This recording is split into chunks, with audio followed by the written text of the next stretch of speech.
जय श्री कृष्ण। ओम कृष्णं वंदे जगद्गुरुं। हरे कृष्ण कृष्ण कृष्ण हरे हरे, हरे राम राम राम हरे हरे। శ్రీమద్భగవద్గీత 18వ అధ్యాయం 1వ శ్లోకం. సన్యాసస్య మహాబాహో తత్వమిచ్ఛామి వేదితుం, త్యాగస్య చ హృషికేశ పృథక్యే శినిషూదన.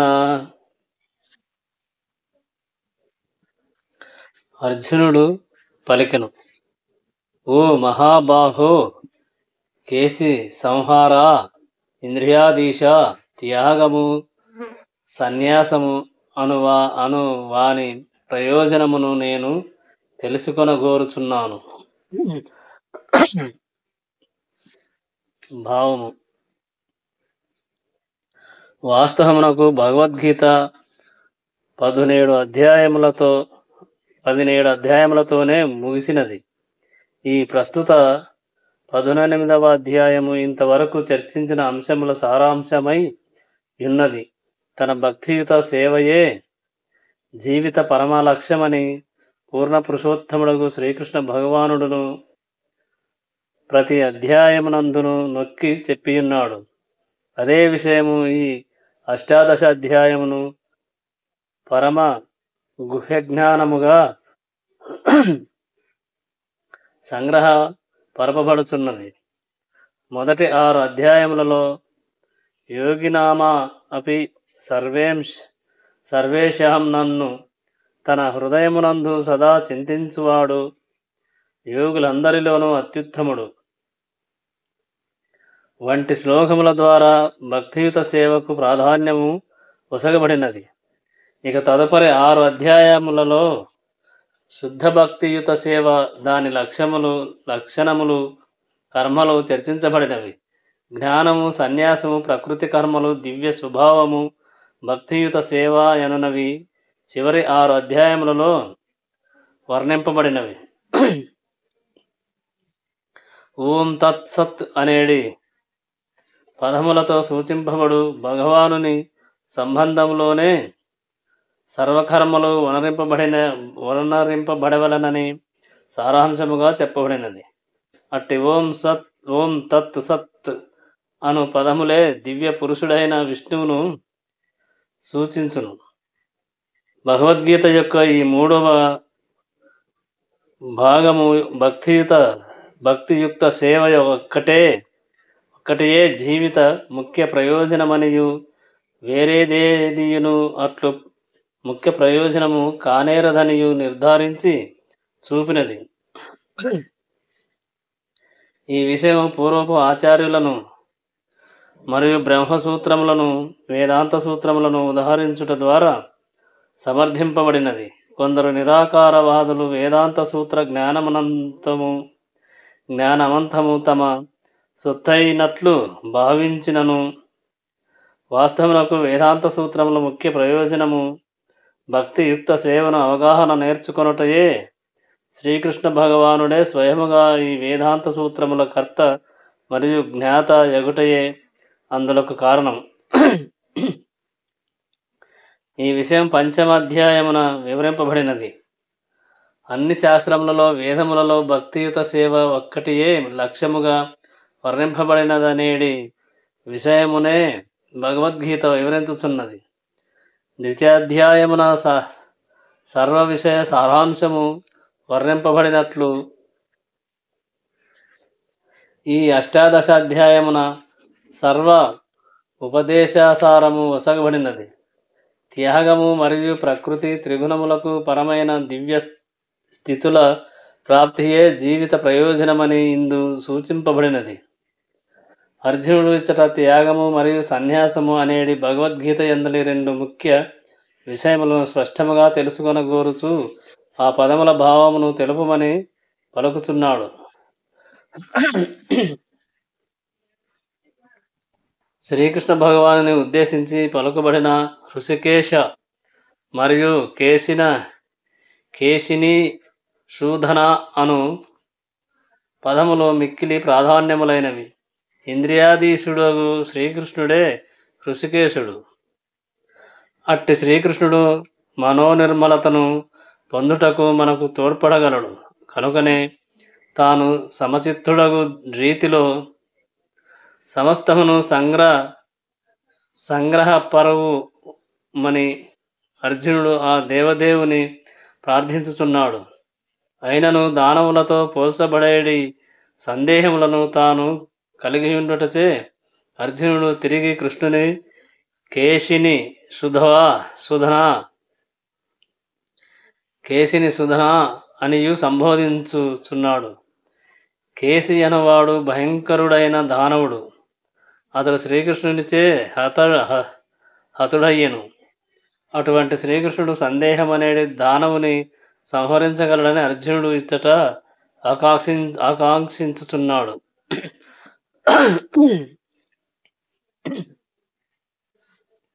రెండవ శ్లోకం. శ్రీ భగవానువాచ కామ్యానాం కర్మాణం న్యాసం సన్యాసం కవయో విదుః సర్వకర్మఫలత్యాగం ప్రాహుస్త్యాగం విచక్షణాః.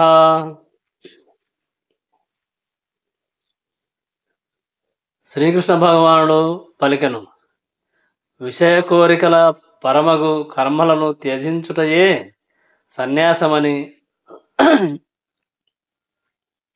విఘ్నులు పలుకగా, సర్వకర్మల ఫలమును విడుచుటయే త్యాగమని బుద్ధిమంతులు పలుకుదురు. భావము: ఫలమును గోరి కర్మల నునరించుటను నిశ్చయముగా త్యజింపవలెను. అది ఏ భగవద్గీత ఉపదేశము.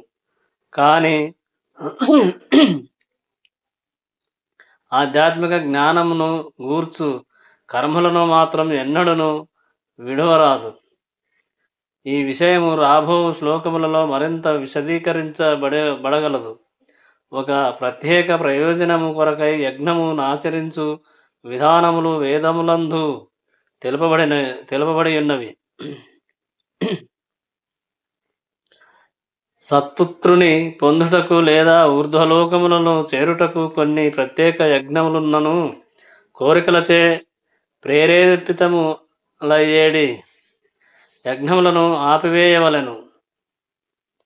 కానీ హృదయ పవిత్రీకరణమునకు లేదా ఆధ్యాత్మిక జ్ఞానమునందు పురోభివృద్ధికి దోహదములగు యజ్ఞములను ఎన్నడూ త్యజింపరాదు.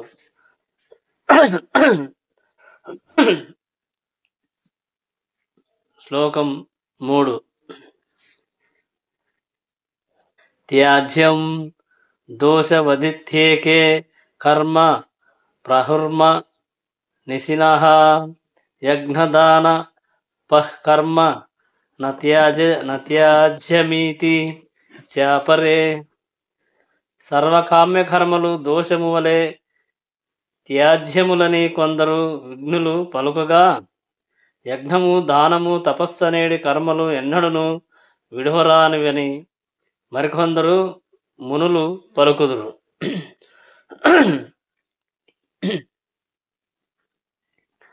వేదములందు వివాదాస్పదములైన పలు కర్మలు కలవు. ఉదాహరణమునకు యజ్ఞమునందు జంతుబలిని వసగవచ్చును నని తెలుపబడినది. అయినను కొందరు అట్టి బలి అనున్నది అత్యంత హేయమని పలుకుదురు. వేదములందు యజ్ఞ సమయమున జంతుబలి ఉపదేశింపబడినను వాస్తవమునకు జంతువు వధింపబడినట్లుగా భావింపబడదు. యజ్ఞ విధి జంతువునకు మాత నూతన జన్మను గూర్చగలుగుటయే అందులకు కారణము. యజ్ఞమునందు వధింపబడిన పిమ్మట జంతువుకు కొన్ని మార్లు నూతన జంతు శరీరము కానీ లేదా కొన్ని మార్లు వెంటనే మానవ జన్మము కానీ వసగబడుచుండును. కానీ ఈ విషయమున ఋషులు యందు పలు భేదాభిప్రాయములు కలవు.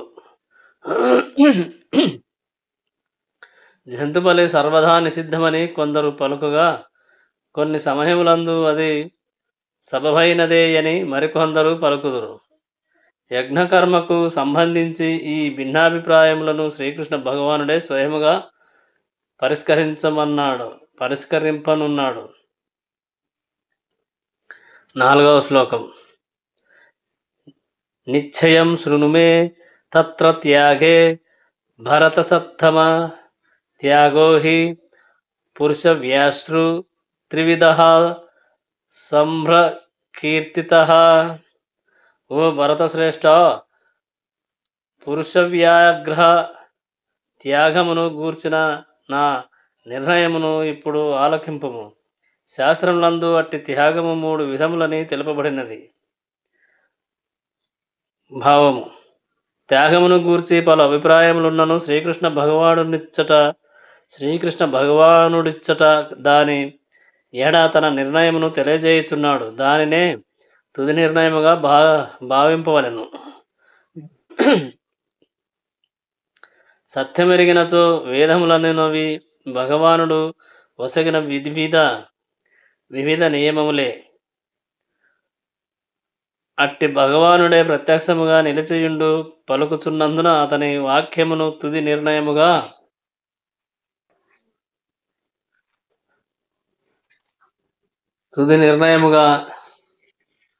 స్వీకరింపవలెను.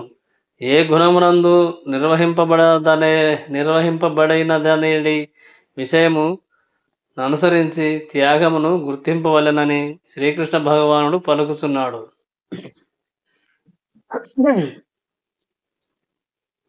5వ శ్లోకం. యజ్ఞదానపః కర్మణ త్యాజ్యం కార్యమేవ తత్ యజ్ఞోదానం తపశ్చైవ పావనాని మనిషినాం. యజ్ఞము, దానము, తపస్సు అనేటి కర్మలను ఎన్నడను త్యజింపరాదు. వానిని తప్పక వనరింపవలెనను. వాస్తవమునకు యజ్ఞదాన తపములు మహాత్ములను కూడా పవిత్రమనర్చును. భావము. యోగులైన వారు మానవ సమాజ పురోభివృద్ధి కొరకై కర్మలను అనుసరించవలెను.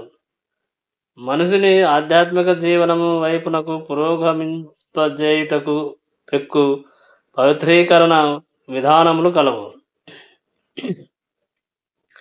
ఉదాహరణకు వివాహము అట్టి పవిత్రీకరణ విధానములలో ఒకటిగా పరిగణింపబడినది. అది వివాహ యజ్ఞమని పిలువబడును.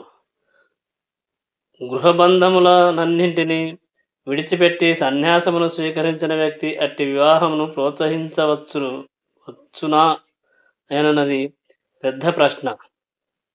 అందుకు సమాధానముగా మానవ కళ్యాణ నిమిత్తమై యున్న ఎట్టి యజ్ఞమునైనను విడవరాదని శ్రీకృష్ణ భగవానుడు ఇచ్చట తెలుపుచున్నాడు. వివాహ యజ్ఞము మనుషుని మనస్సును నియమించి తద్వారా అతడు ఆధ్యాత్మిక పురోభివృద్ధికై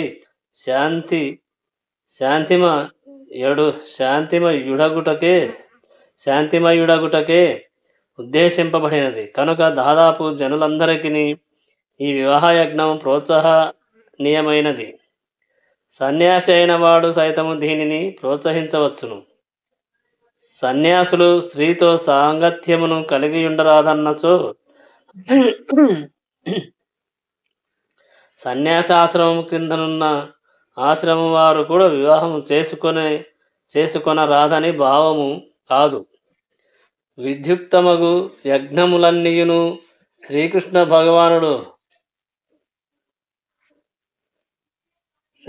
భగవానుని పొందుట కొరకే ఉద్దేశింపబడినవి. కనుకనే ఆరంభ స్థితిలో అట్టి విద్యుక్త ధర్మములను విడవరాదు.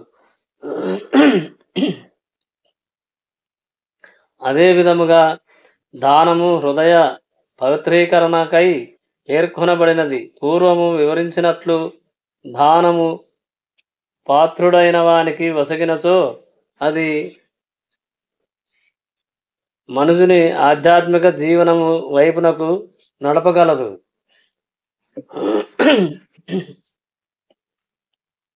6వ శ్లోకం. ఏతన్యాపి తు కర్మాణి సజ్ఘం త్యక్త్వా ఫలాని చ కర్తవ్య నీతి మే పార్థ నిశ్చితం మతముత్తమం. ఓ పార్థ, ఈ కర్మలన్నింటినీ సంగత్వము గాని ఎట్టి ఫలాపేక్ష గాని లేకుండా సర్వధర్మమనేడి భావనలో వనరింపవలెను. ఇది ఏ నా తుది నిర్ణయము. భావం: యజ్ఞ విధానములు పవిత్రమునర్చునవే అయినను మనుషుడు దాని ద్వారా ఎట్టి ఫలమును ఆశింపరాదు. అనగా భౌతిక అభ్యుదయమునకు దోహదములైన యజ్ఞములను త్యజించి వేయవలనే గాని తన జీవనమును పవిత్రమునర్చి ఆధ్యాత్మిక స్థాయికి ఉద్ధరించు యజ్ఞములను మనుషుడు నిలిపివేయరాదు. కృష్ణభక్తి భావనకు దోహదములయ్యేడి ప్రతి దానిని ప్రోత్సహింపవలెను. శ్రీకృష్ణ భగవానుని భక్తికి కారణమయ్యేడి ఎట్టి కర్మనైనను అంగీకరింపవలెనని శ్రీమద్భాగవతమునందు తెలుపబడినది. ధర్మమునకు అత్యున్నత ప్రమాణమిదే. ఇది ఏ కనుక భక్తుడైన వాడు శ్రీకృష్ణ భగవానుని భక్తియుత సేవయందు తనకు సహాయ భూతమగు ఎట్టి కర్మనైనను యజ్ఞమునైనను దానమైనను తప్పక స్వీకరింపవలెను. 7వ శ్లోకం. నియతస్య తు సన్యాసః కర్మణో నోపపద్యతే ముహూర్తస్య పరిత్యాగస్తమస్యః పరికీర్తతః. విద్యుక్త ధర్మములను ఎన్నడూను విడువరాదు. మోహ కారణమున ఎవ్వరేని తన విద్యుక్త ధర్మమును విడిచినచో అట్టి త్యాగము తమో గుణమునకు సంబంధించినదిగా చెప్పబడును.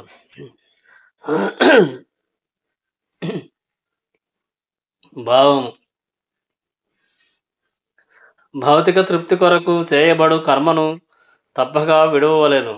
కానీ మనుజుని ఆధ్యాత్మికతకు ఉద్ధరించునటువంటి ప్రసాదమును తయారు చేయుట, నైవేద్యమును పెట్టుట, ప్రసాదమును స్వీకరించుట వంటి కార్యములు మాత్రం ఉపదేశింపబడినవి. సన్యాసాశ్రమమునందున్న వ్యక్తి తన కొరకై వంట తయారు చేసుకొన రాదని తెలుపబడినది. సన్యాసి అయిన వారికి తన కొరకై వండుకొనుట నిషిద్ధము గాని శ్రీకృష్ణ భగవానుని కొరకై వండుట నిషిద్ధము కాదు. అదే విధముగా సన్యాసి అయిన వాడు తన శిష్యుని కృష్ణభక్తి పురోగతికై అతని వివాహమును సైతం జరపవచ్చును. ఒకవేళ అతడు అట్టి కార్యములను త్యజించినచో తమోగుణమును వర్తించువాడగును. 8వ శ్లోకం. దుఃఖమిత్యేవ యత్కర్మకాయ క్లేశ భయాత్యజేత్ సకృత్వా రాజసం త్యాగం నైవ త్యాగఫలం లభేత్. దుఃఖకరములని గాని దేహమునకు అసౌకర్యములని గాని భావించి విద్యుక్త ధర్మములను విడువరాదు. రజోగుణమునందు త్యాగమునర్చిన వాడగును. అట్టి కార్యం ఎన్నడూను త్యాగమందలి ఉన్నత స్థితిని కలుగజేయలేదు. భావం: కృష్ణభక్తి భావన ఎందున్నవాడు తాను కామ్యకర్మలను చేయుచున్నాడనేడి భయముతో ధనార్జనను విడవరాదు. పనిచేయుట ద్వారా మనుషుడు తన ధనమును కృష్ణభక్తికై వినియోగింపగలిగినచో లేదా బ్రహ్మముహూర్తమునందే మేల్కొంచుటచే తన దివ్యమగు కృష్ణ భావనను పురోగతి నొందించగలిగినచో అతడు భయముతో గాని ఆ కర్మలు క్లేశకరమని భావించి గాని వానిని మానరాదు. అట్టి త్యాగము నిత్యము రజోగుణ ప్రధానమైనదే. రజోగుణ కర్మఫలం సదా దుఃఖపూర్ణముగానే ఉండును. అట్టి భావనలో మనుషుడు కర్మను త్యాగమునర్చినచో త్యాగ ఫలితమును ఎన్నడూ పొందలేడు.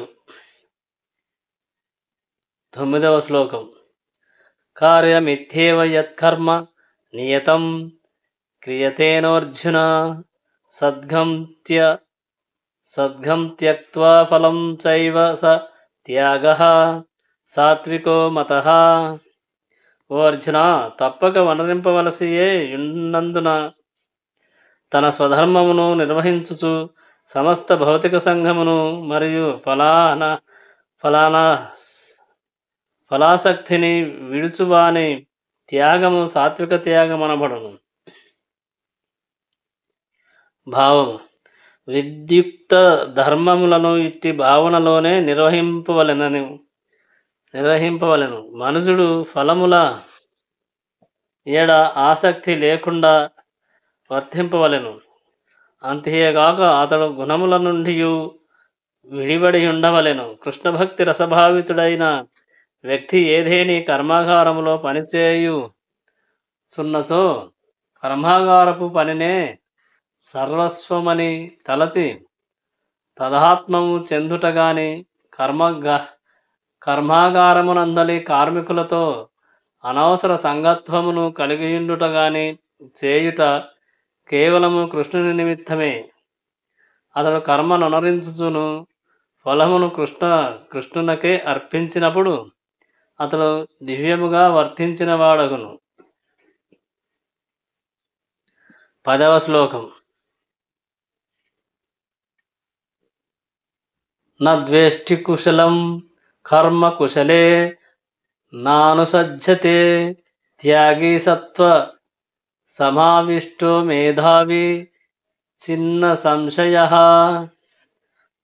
శుభకర్మల ఎడ ద్వేషము గాని శుభకర్మల ఎడ సంగత్వమును గాని లేనట్టి సత్వగుణ స్థితుడగు బుద్ధిమంతుడైన త్యాగికి కర్మ ఎడ ఎట్టి సంశయములు ఉండవు. భావము: శ్రీకృష్ణ భక్తి రసభావన యందున్నవాడు సత్వగుణ పూర్ణుడు. తన దేహమునకు క్లేశమును గూర్చు విషయములను గాని మనుషులను గాని ద్వేషింపడు. విద్యుక్త ధర్మ పాలనము వలన కలిగేడి క్లేశమునకు వేరొక తగిన సమయమున మరియు తగిన ప్రదేశమున అట్టివాడు కర్మ నొనరించును. దివ్యస్థితిలో నిలిచియున్నవాడు అట్టివాడు అత్యంత మేధా సంపన్నుడనియు మరియు తానొనరించు కర్మలయడ సంశయ రహితుడనియు అవగతం చేసుకొనవలెను. 11వ శ్లోకం.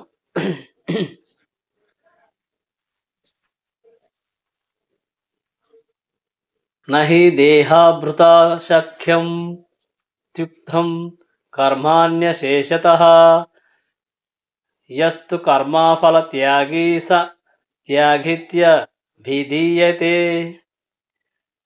దేహదారుడైన వానికి సర్వకర్మలను త్యజించుట నిక్కముగా అసాధ్యమైన విషయం.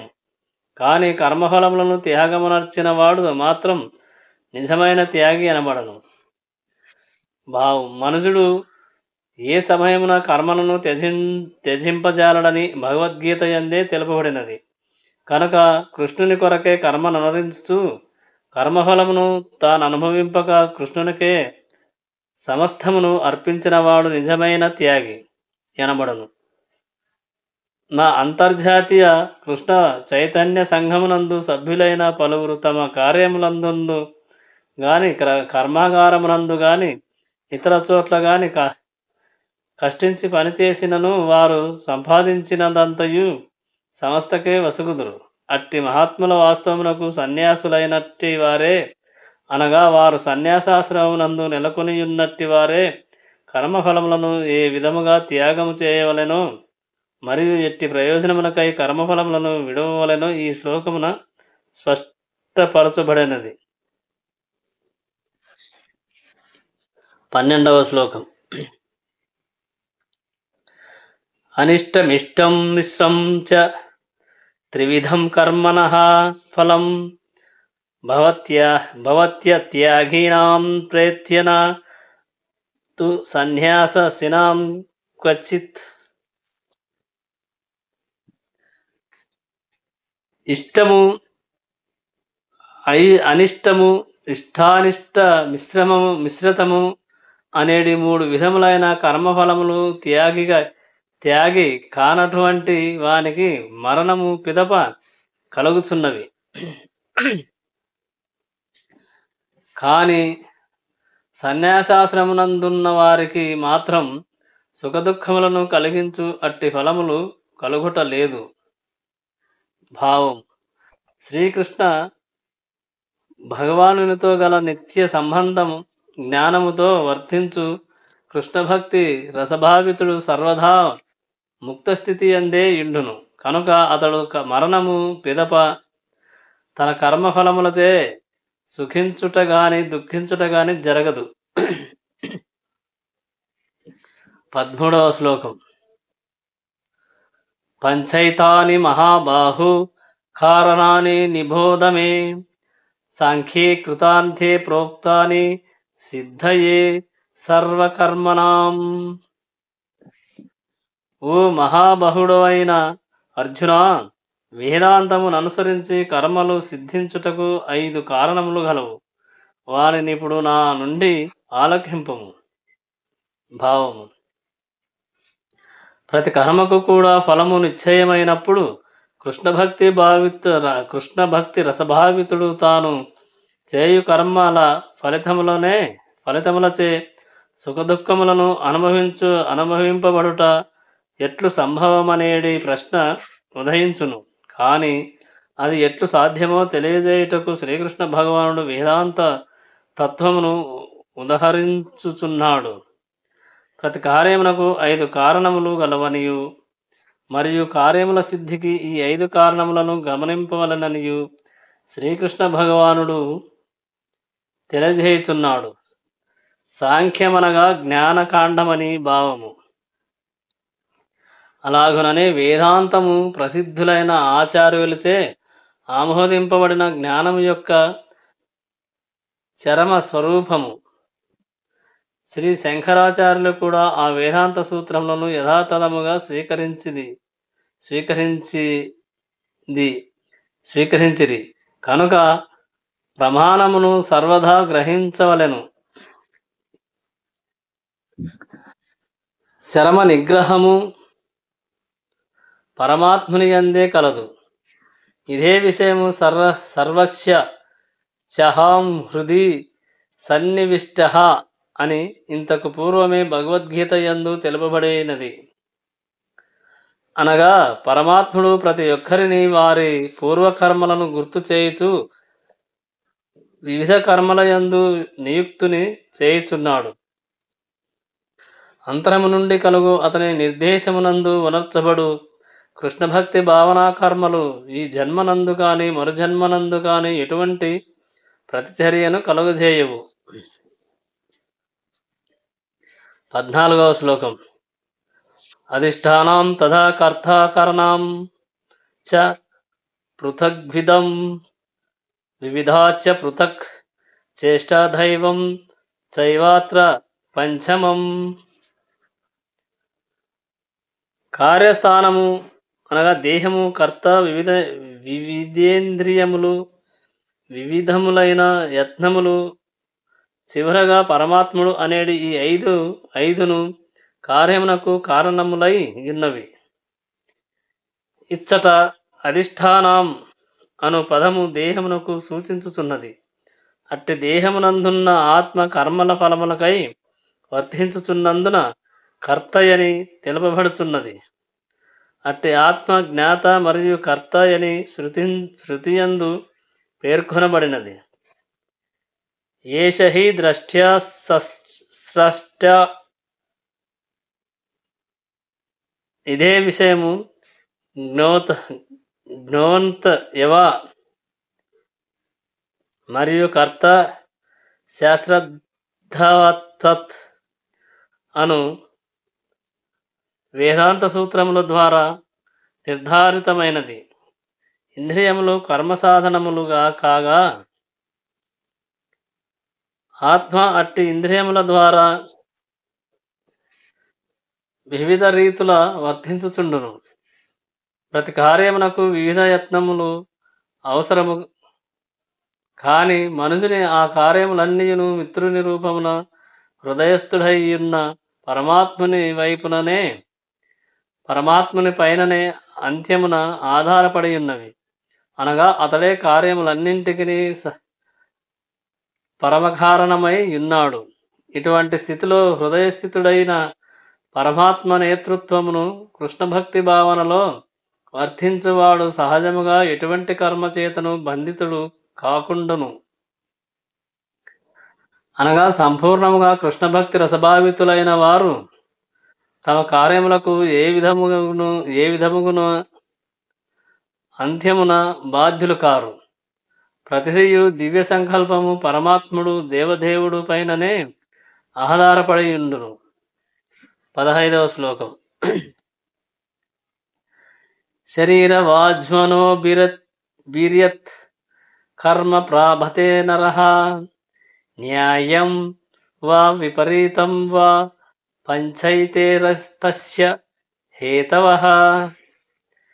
దేహముచే గాని మనస్సుచే గాని వాక్కుచే గాని మనుజుడు వనరించు న్యాయాన్యాయ కర్మలన్నింటికి ఈ 5 అంశములే కారణములు.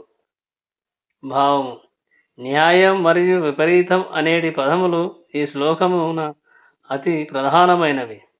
శాస్త్ర నిర్దేశములను అనుసరించి ఉనర్హింపబడేడి కర్మలు న్యాయకర్మలుగా తెలియబడగా, శాస్త్ర నియమములకు విరుద్ధముగా ఉనర్చబడు కర్మలు విపరీత కర్మలుగా తెలియబడుచున్నవి. కానీ ఏది వనరించినను అద్దాని పూర్ణ నిర్వహణ కొరకు ఈ 5 అంశములు అత్యంత అవసరములై ఉన్నవి.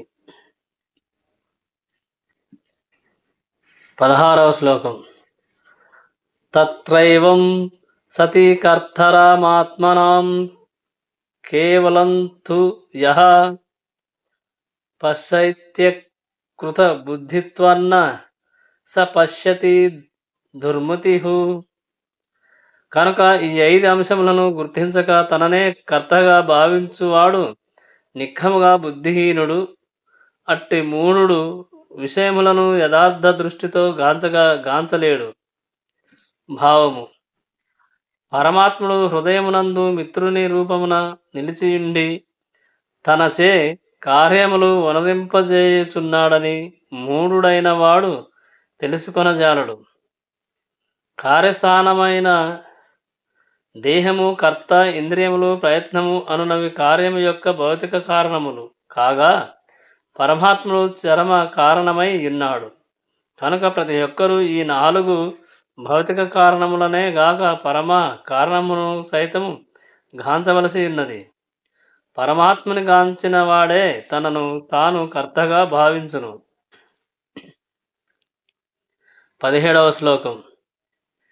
యస్య నహంకృతో భావో బుద్ధిర్యస్య న లిప్యతే హత్వాపి స ఇమాన్ లోకాన్న హంతిన నిబద్ధతే.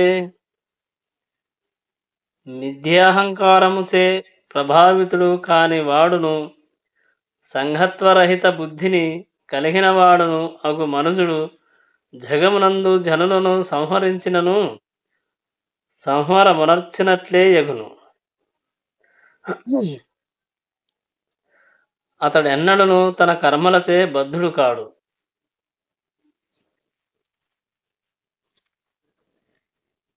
భావము. యుద్ధము చేయరాదనేది కోరిక మిథ్యాహంకారము నుండి ఉద్భవించుచున్నదని శ్రీకృష్ణ భగవానుడు అర్జునునికి ఈ భావమున తెలియచేయుచున్నాడు. అర్జునుడు తనను కర్తగా భావించెను. తన కర్తగా భావించనే గాని అంతర్బాహ్యములందు సూచనలొసగు భగవానుని గమనింపలేదు. కర్మను నర్చుటకు దివ్యమైన అనుజ్ఞ ఒకటుండునని తెలియనిచో అతడు కర్మ నెందులకు చేయవలను. కానీ కర్మ సాధనములను కర్తగా తనను మరియు దివ్యాను అజ్ఞకర్తగా శ్రీకృష్ణ భగవాన్ని తెలుసుకొనగలిగిన వాడు ఏ కార్యము నర్చుట ఎందైనను పూర్ణుడై ఇండును. అట్టివాడు ఎన్నడను మోహమునకు గురికాడు. నేనే చేయుచున్నాను, నాదే బాధ్యత అనేటి భావములు విద్యాహంకారము మరియు నాస్తికత్వము, కృష్ణభక్తి రాహిత్యము, నుండి ఉద్భవించుచున్నవి. పరమాత్మని లేదా భగవానుని నిర్దేశమునందు కృష్ణ భక్తి భావనయందు వర్తించువాడు సహంకార్య సహ సహార సహంహారకార్య మనర్చనను సంహరింపని వాడే యగును. అలాగునని సంహారముచే కలుగు ప్రతి చర్య చేతను అతడు ప్రభావితుడు కాకుండును. ఉన్నత ఉన్నత సైన్యాధికారి ఆజ్ఞపై సంహరమును సాగించు సైనికుడు ఎన్నడను అపరాధమునకు గురికాడు. కానీ సైనికుడు తన స్వంత కారణమున ఎవరినేని చంపినచో చట్టముచే తప్పక శిక్షకు గురి చేయబడును. 18వ శ్లోకం. జ్ఞానం జ్ఞేయం ప్రజ్ఞాత త్రివిధ కర్మ శోధన కర్ణం కర్మ కర్తేతి త్రివిధ కర్మ సంగ్రహ. జ్ఞానం జ్ఞేయం జ్ఞాత అనేటి 3 అంశముల కర్మకు ప్రేరణములు కాగా, ఇంద్రియములు కార్యము కర్త ఎనునవి కర్మ యొక్క 3 అంశములై ఉన్నవి. భావము. ప్రతిదినము ఉనర్చబడు కర్మలకు జ్ఞానము, జ్ఞాన లక్ష్యము, జ్ఞాత అనేటి 3 అంశములు ప్రేరణములై ఉన్నవి. కర్మనునరించుటకు అవసరమగు సాధనములు కర్మము కర్త ఎనునవి కర్మ యొక్క అంశములుగా పిలువబడును. మనుజుడు నర్చు ప్రతి కర్మయు వీటన్నింటినీ కలిగియుండును. మనుజుడు కార్యమును ప్రారంభించుటకు మొదలు దానికి కొంత ప్రేరణము అవసరము. కార్యము సిద్ధించుటకు పూర్వమే ఊహింపబడు పరిష్కారము కర్మ యొక్క సూక్ష్మ రూపమై ఉన్నది. అటు పిమ్మట కార్యము కర్మరూపమును దాల్చును. అనగా ఏదేని కర్మను ఆరంభించుటకు మొదట మనుజుడు ఆలోచన, అనుభవం, సంకల్పములను ఉనరింపవలసి వచ్చును. అది ఏ ప్రేరణమనబడును. అట్టి ప్రేరణము శాస్త్రము నుండి లభించినను లేదా గురుపదేశముచే లభించినను ఏకరీతిగానే ఉండును. ఆ విధముగా ప్రేరణము మరియు కర్త ఉన్నప్పుడు వాస్తవము కర్మ ఇంద్రియ సహాయమున వనగూడును. ఇంద్రియములలో ముఖ్యమైన మనస్సు కూడా అందు పాల్గొనును. కర్మయందలి వీటన్నింటి సముదాయమే కర్మ సంగ్రహము అనబడును. 19వ శ్లోకం. జ్ఞానం కర్మ చ కర్త చ త్రిధైవ గుణభేదతః ప్రోచ్యతే గుణ సంఖ్యానే యథావచ్ఛృణు తాన్యపి. ప్రకృతిజన్య త్రిగుణములను అనుసరించి జ్ఞానము, కర్మము, కర్త ఎనునవి 3 రకములు. ఇవి వాని గూర్చిన నుండి ఆలకింపము. ఇక వానిని గూర్చి నా నుండి ఆలకింపము. భావము. చతుర్థాధ్యాయమున ప్రకృతిజన్య త్రిగుణములు విస్తారముగా వివరింపబడినవి. సత్వగుణము ప్రకాశమానమనియు, రజోగుణము భౌతిక భావ సమన్వితమనియు, తమోగుణము సోమరితనము మరియు మాంద్యములకు కారణానుభూతి అనియు ఆ అధ్యాయమున తెలుపబడినది. ఆ త్రిగుణములన్నీయు బంధకారణములే గాని ముక్తికి హేతువులు కావు. సత్వగుణమునందు కూడా జీవుడు బద్ధుడే ఎగుచున్నాడు. అట్టి వివిధ గుణములను కలిగియున్న వివిధ జనులచే చేయబడు వివిధార్చనములు 17వ వివరింపబడినవి. ఇక అట్టి త్రిగుణములను అనుసరించి ఉన్న వివిధ జ్ఞానములను, కర్తలను, కర్మలను తాను వివరింపగోరుచున్నట్లు శ్రీకృష్ణ భగవానుడు ఈ శ్లోకమును పలుకుచున్నాడు. 20వ శ్లోకం. సర్వభూతేషు ఏనైకం భావమవ్యయ మీక్షతే అవిభక్తం విభక్తేషు తద్జ్ఞానం విద్ధి సాత్వికం. జీవులు అసంఖ్యాక రూపములుగా విభజింపబడినను వారి యందు అవిభక్తమై ఉన్నట్టి ఏకమైన ఆధ్యాత్మిక స్వభావము ఏ జ్ఞానము ద్వారా గాంచబడునో అట్టి జ్ఞానము సత్వగుణ ప్రధానమైనదని తెలుసుకొనుము. భావము: దేవతలు, మానవులు, జంతువులు, పక్షులు, మృగులు, జలచరములు, వృక్షములు మొదలగు సర్వజీవుల యందును ఒకే ఆత్మను గాంచగలిగిన వాడు సత్వగుణ ప్రధానమైన జ్ఞానమును కలిగినట్టివాడు. జీవులు తమ పూర్వ కర్మానుసారం వివిధ దేహములను కలిగి ఉన్నను వాటన్నింటి యందును ఏకమైన ఆత్మ ఒకటి గలదు.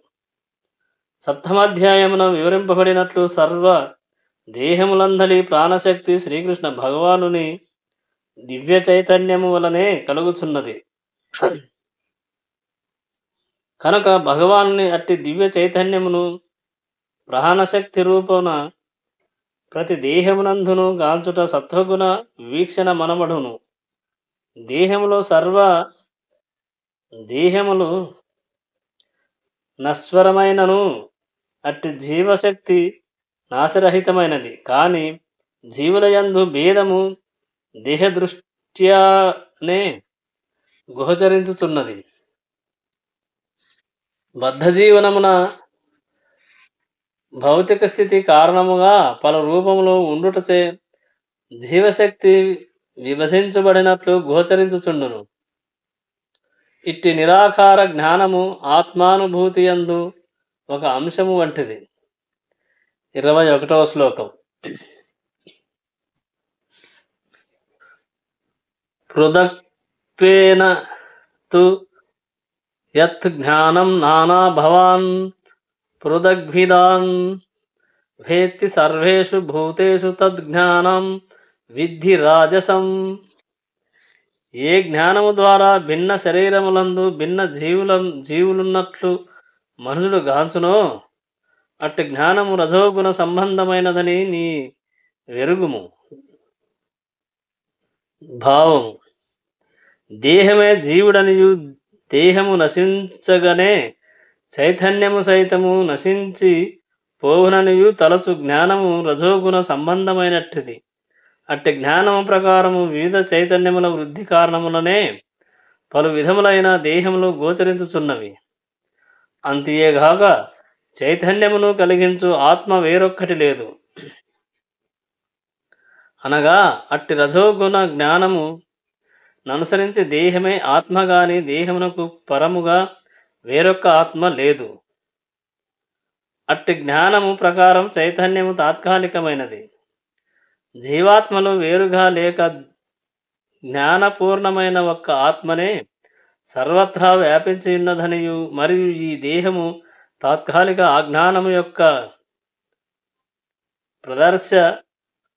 ప్రదర్శనమనియు తలచుట లేదా దేహమునకు పరముగా వేరొక్క ఆత్మ గాని దివ్యాత్మ గాని లేదని భావించుట మొదలగునవన్నీయును రజోగుణ ఫలములుగా భావించబడును. శ్లోకం 22. యత్తు కృత్స్న వధేకస్మిన్ కార్యే సక్తమ హైతుకం అతత్వార్థవదల్పం చ తత్తమా సముదాహృతం. ఏ జ్ఞానము ద్వారా మనుషుడు అల్పమైనట్టి ఒకానొక కార్యమునందు కారణము మరియు సత్యావగాహనము లేకుండా అదే సర్వస్వమనేడి భావనలో ఆసక్తుడగునో అట్టి జ్ఞానము తమోగుణ సంబంధమైనదని చెప్పబడును.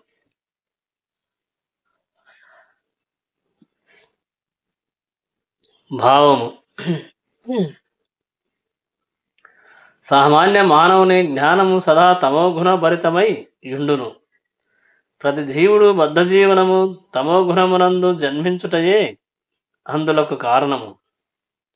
మానవుడు జ్ఞానమును ప్రామాణికుల ద్వారా గాని శాస్త్రముల ద్వారా గాని వృద్ధి చేసుకొనినచో అతని జ్ఞానము దేహము వరకే పరిమితమై యుండును. అట్టి స్థితిలో అతడు శాస్త్ర నిర్దేశానుసారం వర్తించవలననేది భావనను ఏమాత్రము కలిగి ఉండడు.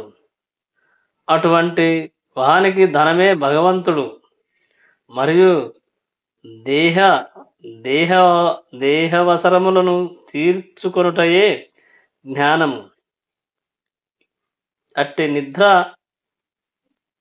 అట్టి జ్ఞానమునకు మరియు పరతత్వ జ్ఞానమునకు ఎట్టి సంబంధము లేదు. అది దాదాపు ఆహారము, నిద్ర, భయము, మైథునములతో కూడిన పశుజ్ఞానముతో సమానమైనట్టిది.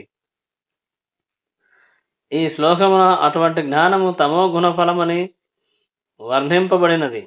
అనగా దేహమునకు పరమైన ఆత్మజ్ఞానము సత్వగుణ పూర్ణమైనది. తర్కము మరియు మానసిక కల్పనల ద్వారా పలు సిద్ధాంతములను కల్పించు జ్ఞానము రజోగుణ పూర్ణమైనది. దేహమును ఏ విధముగా సుఖింపజేయవలనను భావననే కలిగిన జ్ఞానము తమో గుణ పూర్ణమైనది. 23వ శ్లోకం. నియతం జద్గరహిత మరాఘద్వేషతః కృతం అహవల ప్రేప్సునా కర్మ యథాసత్విక ముచ్యతే. నియమబద్ధమైనదియు సంగరహితమగను రాగద్వేషరహితమగును వనరింపబడుననిదియు ఫలాపేక్ష లేనటువంటిదియు నైన కర్మము సత్వగుణము నందున్నట్టిదిగా చెప్పబడును. భావము. వర్ణాశ్రమ ధర్మముల దృష్ట్యా శాస్త్రమునందు నిర్దేశింపబడిన నియమబద్ధ కర్మలను ఆసక్తిగా స్వామిత్వము గాని లేకుండా రాగద్వేష రహితముగా భక్తి భావనలో శ్రీకృష్ణ భగవానుని ప్రత్యర్థమై స్వభోగవాంఛరహితముగా వనరించినప్పుడు అట్టి కర్మలు సత్వగుణ ప్రధానములనబడును. 24వ శ్లోకం. యత్తు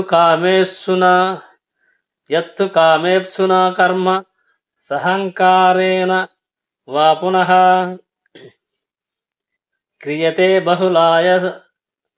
క్రియతే బహుళాయసం తద్ రాజస ముదాహృతం.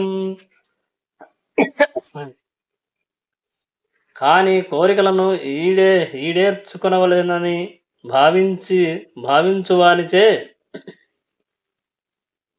విద్యాహంకార భావనలో అతి ప్రయాసతో ఉనర్చబడు కర్మ రజోగుణ ప్రధానమైనదని చెప్పబడును. 25వ శ్లోకం.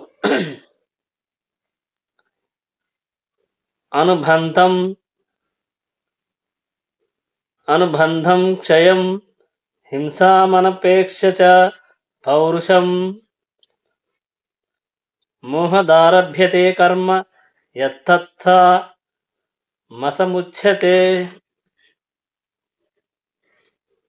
శాస్త్ర నిర్దేశములను నిరసించి భవిష్యత్తుద్బంధమును గాని పరమహింసను పరమ దుఃఖమును గాని లెక్క పెట్టక భ్రాంతియందు ఉనర్చబడు కర్మము తమోగుణమునకు సంబంధించినదని చెప్పబడును. భావము. మనుషుడు తాను చేయు కర్మలకు ప్రభుత్వమునకు గాని యమదూతలకు గాని జవాబుదారీ కావలసి వచ్చును. బాధ్యతారహితముగా ఉనర్చబడు కర్మ సర్వదా విధ్వంసకరమే కాగలదు. ఏలైనా అట్టి కర్మ శాస్త్ర నిర్దేశములైన ధర్మ నియమములను సమూలముగా నశింపజేయును. అటువంటి బాధ్యతారహిత కర్మలు సదా హింస పైననే ఆధారపడి ఉండి పరులకు దుఃఖమునే కలిగించు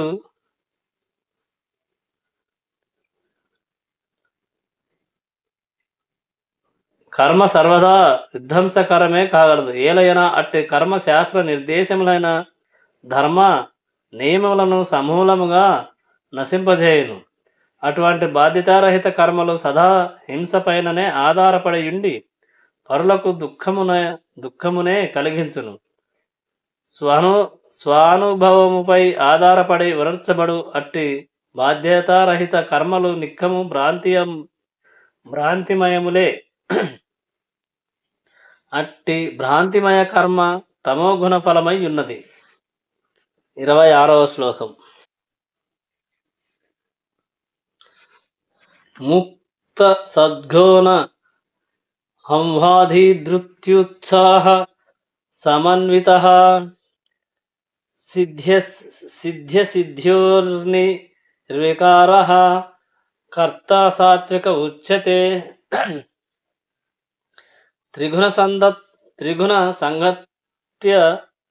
త్రిగుణ సంగత్వరహితముగా విద్యాహంకారము లేకుండా నిశ్చయము మరియు ఉత్సాహములను గూడి జయాపజయములందు నిర్వికారుడై తన ధర్మమును నిర్వర్తించువాడు సాత్విక కర్త ఎనబడును. భావము. కృష్ణభక్తి భావనాయుతుడు సర్వదా ప్రకృతి త్రిగుణములకు అతీతుడైయుండును. విద్యాహంకారము మరియు గర్వములకు అతీతుడై నిండుటచే తన కొసగబడిన కర్మ యొక్క ఫలమును అతడు ఆశించకుండును. అయినను అట్టి కర్మ పూర్తియగునంత వరకును అతడు పూర్ణమగు ఉత్సాహమును కలిగియుండును. కార్యసాధనలో కలుగు క్లేశములను లెక్కపెట్టక సదా ఉత్సాహపూర్ణుడై ఉండును. జయాపజయములను పట్టించుకొనక అతడు సుఖదుఖములందు సమచిత్తమును కలిగియుండును. అటువంటి కర్త సత్వగుణమునందు స్థితిని కలిగియుండును. 27వ శ్లోకం. రాగి కర్మఫల ప్రేప్సుర్లోబ్ధో హింసాత్మకోన శుచిహు హర్షోషో కాన్వితః కర్త రాజసః పరికీర్తితః.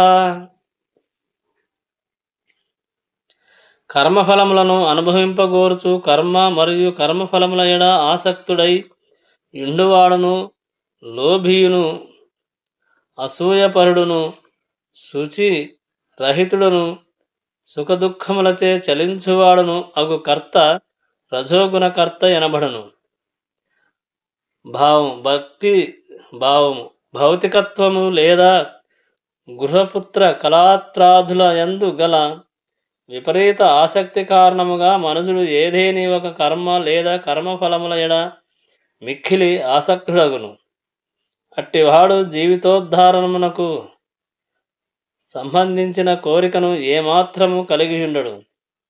ఈ జగమును వీలైనంత భౌతికముగా సుఖవంతమునర్చుకొనుటయే అతని లక్ష్యము. సాధారణముగా లోభి అయ్యుండు అతడు తనకు లభించినది శాశ్వతమనియు ఎన్నడను నశింపదనియు భావించును. ఇతరుల ఎడ అసూయను కలిగియుండు అట్టివాడు తన ప్రత్యర్థమై ఎట్టి తప్పు కార్యము చేయుటకైనను సిద్ధపడియుండును. తత్కారణముగా అతడు అశుచి అయి తాను సంపాదించున్నది పవిత్రమా లేక అపవిత్రమా అనేటి విషయమును సైతము లెక్క చేయకుండును. తన పని విజయవంతమైనచో అత్యంత ఆనందమును పొందు నాతడు కర్మ విఫలమైనప్పుడు మిగుల చింతాక్రాంతుడగును. రజోగుణకర్త ఆ రీతిగానే ఉండును. 28వ శ్లోకం. అయుక్తః ప్రోకృతః స్తబ్ధః షఠో నైష్కృతికోల్లసః విషాదీ దీర్ఘసూత్రీ చ కర్త తామసః ఉచ్యతే. భౌతికాసక్తుడును, మొండితనము కలవాడును, మోసము చేయువాడును, ఇతరులను అవమానించుటయందు దక్షుడను, సోమరియును, సదా చింతాక్రాంతుడను, వృధా కాల వ్యయమును చేయువాడును నైనా సదా శాస్త్ర నిర్దేశములకు విరుద్ధముగా కర్మ నునరించువాడు తమోగుణకర్తయని చెప్పబడును. భావము: ఎటువంటి కర్మము చేయదగినదో ఎటువంటి కర్మము చేయరాదనియో శాస్త్ర నిర్దేశములందు మనము గావించవచ్చును. అటువంటి శాస్త్ర నిర్దేశములను లెక్క చేయని వారు చేయరానటువంటి కర్మ ఎందే నియుక్తులగుచు సాధారణముగా భౌతికాసక్తులై ఇందురు. వారు ప్రకృతి త్రిగుణముల ననుసరించియే వర్తింతురు గాని శాస్త్ర నియమములను అనుసరించి కాదు. అట్టి కర్తలు మృద స్వభావులై యుండక సాధారణముగా మోసకారులు మరియు ఇతరులను అవమానపరచుట యందు దక్షులై ఇందురు. సోమరులై యుండు అట్టి వారు చేయవలసిన పని ఉన్నప్పటికీ దానిని సక్రమముగా వనరింపక తరువాత చేయుధమని ప్రక్కకు పెట్టుదురు. తత్కారణముగా వారు చింతాక్రాంతులై ఇందురు. కాల విలంబనము చేయుటలో వారు అత్యంత దక్షులై యుండి గంటలో చేయవలసిన కార్యమును సంవత్సరముల తరబడి వనరింతురు. అటువంటి కర్తలు తమోగుణమునందు నిలిచినట్టివారు. 29వ శ్లోకం. బుద్ధిర్బధం ధృతైశ్చైవ గుణతస్త్రివిధం శృణు ప్రోచ్యమానమశేషేణ పృథక్త్వైన ధనంజయ. ఓ ధనంజయ, ఇక త్రిగుణములను అనుసరించి ఉన్న వివిధములైన బుద్ధి మరియు నిశ్చయములను విశదముగా నా నుండి ఆలకింపు. జ్ఞానం, జ్ఞానలక్ష్యం, జ్ఞాత అనేటి 3 అంశములను త్రిగుణములు అనుసరించి వివరించిన పిమ్మట శ్రీకృష్ణ భగవానుడు కర్త యొక్క బుద్ధి మరియు నిశ్చయములను అదే విధముగా వివరింపనున్నాడు. 30వ శ్లోకం. ప్రవృత్తిం చ నివృత్తిం చ కార్యే భయాభయో బంధం మోక్షం చ యవేత్తి బుద్ధిః స పార్థ సాత్వికీ. ఓ పార్థ, ఏ బుద్ధి ద్వారా మనసుడు ఏది చేయదగినదో ఏది చేయరానిదో, దేనికి భయపడవలెనో దేనికి భయము నొందరాదో, ఏది బంధకరమో ఏది ముక్తిదాయకమో తెలుసుకొనగలుగునో అట్టి బుద్ధి సత్వగుణ ప్రధానమైనది. భావము: శాస్త్ర నిర్దేశముల దృష్ట్యా కార్యములను అనుసరించుట ప్రవృత్తి ఎనబడును. అది ఏ చేయదగిన కర్మలను అనుసరించుట యగును.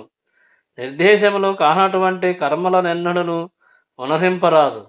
శాస్త్ర నిర్దేశములను ఎరుగునివాడు కర్మలయందు మరియు కర్మ ఫలములయందు బంధితుడగుచున్నాడు. అట్టి విచక్షణా జ్ఞానమును కలిగించు బుద్ధియే సత్వగుణ ప్రధానమైనదని చెప్పబడును. 31వ శ్లోకం. యయా ధర్మమధర్మం చ కార్యం చ కార్యమేవ చ అయథావత్ ప్రజానతి బుద్ధిః సా పార్థ రాజసి. ఓ పార్థ, ధర్మము మరియు అధర్మము నడుమగల భేదమును గాని, చేయవలసిన కార్యము మరియు చేయదగని కార్యము నడుమగల భేదమును గాని తెలియలేనటువంటి బుద్ధి రాజసిక బుద్ధి ఎనబడును. 32వ శ్లోకం. అధర్మం ధర్మమితీయ మన్యతే తమసావృత సర్వార్థాన్ విపరీతాంశ బుద్ధిః స పార్థ తామసి. ఓ పార్థ, జ్ఞానము మరియు భ్రాంతి కారణముగా అధర్మమును ధర్మముగాను మరియు ధర్మమును అధర్మముగాను భావించుచు ఎల్లప్పుడూ తప్పుద్రోవను పోవునట్టి బుద్ధి తామస గుణమును కూడినట్టిది. భావము: తమోమయమైన బుద్ధి సదా వర్తించవలసిన విధమునకు విరుద్ధముగా వర్తించుచుండును. ధర్మము కానటువంటి దానిని ధర్మముగా స్వీకరించు అట్టి బుద్ధి నిజమైన ధర్మమును నిరసించుచుండును.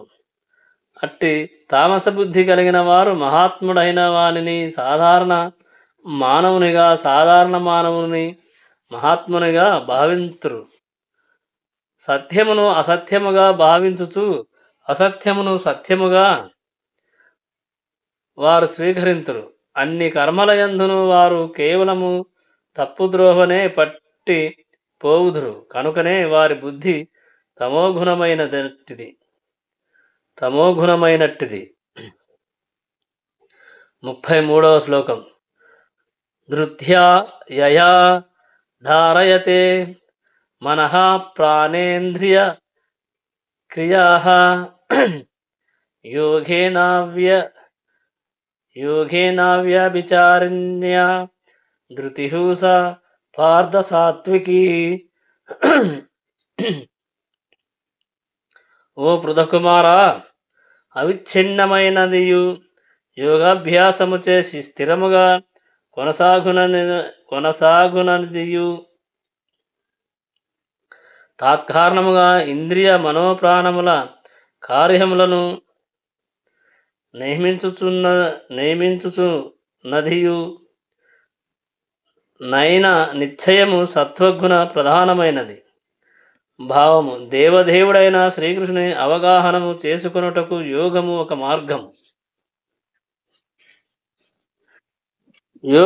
మార్గం వంటిది.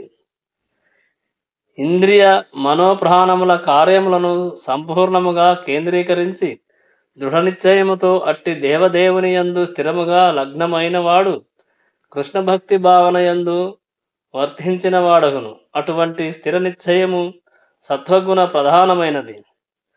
కృష్ణభక్తి రసభావితులైన వారు ఎట్టి ఇతర కార్యములచే పెడత్రోవ పట్టనని సూచించుచున్నందున ఈ శ్లోకమునందు అవ్యభిచారిణ్య యను పదము ప్రాధాన్యమును సంతరించుకొన్నది. 34వ శ్లోకం. యయాతు ధర్మ కామర్థాన్ ధృత్యా ధారయతేనర్జున ప్రసంగేన ఫలాకాంక్షి ధృతిః సా పార్థ రాజసి. ఓ అర్జున, కానీ ఏ నిశ్చయముచే మనుజుడు ధర్మము అధర్మము కామములందలి ఫలముల ఎడ ఆసక్తిని వహించునో అట్టి నిశ్చయము రజోగుణ ప్రధానమైనట్టిది. భావము. ఇంద్రియ ప్రీతి నొక్కదానినే కోరికగా కలిగి ధర్మకార్యములు మరియు అర్ధకార్యముల ఫలములను వాంఛించు మనుజుడు తన మనస్సును ప్రాణమును ఇంద్రియములను తద్రీతిగనే నియుక్తము చేయుచు రజోగుణ ప్రధానుడు అనబడును. 35వ శ్లోకం. యయా స్వప్నం భయం శోకం విషాదం మదమేవ చ న విముచ్యతి దుర్మేధావ్ ధృతిః సా పార్థ తామసి. ఓ పార్థ, ఇక స్వప్నము భయము శోకము విషాదము భ్రాంతి అను వానిని దాటలేనటువంటి మందబుద్ధితో కూడిన నిశ్చయము తమోగుణమునకు సంబంధించినట్టిది. భావము. సత్వగుణ ప్రధానుడైన వాడు స్వప్నమును పొందడని భావింపరాదు. ఇచ్చట స్వప్నమనగా అధిక నిద్ర అని అర్థము. స్వప్నము సహజమై యున్నందున సత్వరజస్తమో గుణములన్నింటియందును కలుగుచుండును. కానీ అధిక నిద్రను నివారింపజాలని వారు విషయభోగములను అనుభవించుచున్నామనేది గర్వమును వీడలేని వారు, భౌతిక ప్రకృతిపై ఆధిపత్యమనేది స్వప్నమును కలిగియుండువారు, ఇంద్రియ మనోప్రాణములను తద్రితిగనే నియుక్తము చేయువారు, తమోగుణ ప్రధానమైన తమోగుణ ప్రధానమైన నిశ్చయము ధృతి కలిగిన వారుగా పరిగణింపబడుదురు. 36వ శ్లోకం. సుఖం త్విధి సుఖం త్విధానీం త్రివిధం శృణు మే భరతర్షభ అభ్యాసాద్ రమతే యాత్ర దుఃఖాంతం చ నిగచ్చతి. భరతవంశీయులలో శ్రేష్ఠుడా, ఇక సుఖమునందలి మూడు రకములను గూర్చి నా నుండి ఆలకింపుము. వాని ద్వారా బద్ధజీవుడు సుఖము ననుభవించుట, మరికొన్ని మార్లు సర్వదుఃఖముల అంతమును చేరుట జరుగుచుండును.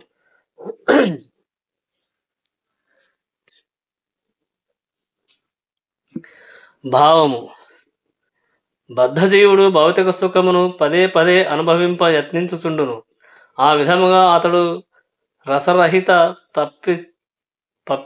పప్పినే మరలా మరలా ఆస్వాదించుచుండును. కానీ కొన్ని మార్లు అతడు మహాత్ముల సాంగత్వ ఫలముచే అట్టి భౌతిక భోగానుభవమున అనేడు బంధనము నుండి ముక్తుడగుచుండును.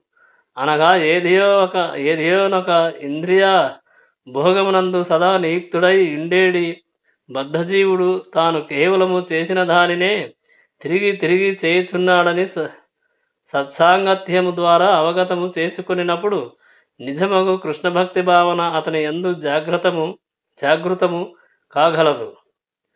ఈ విధముగా అతడు కొన్ని మార్లు చర్విత చరణము వంటి నామమాత్ర సుఖము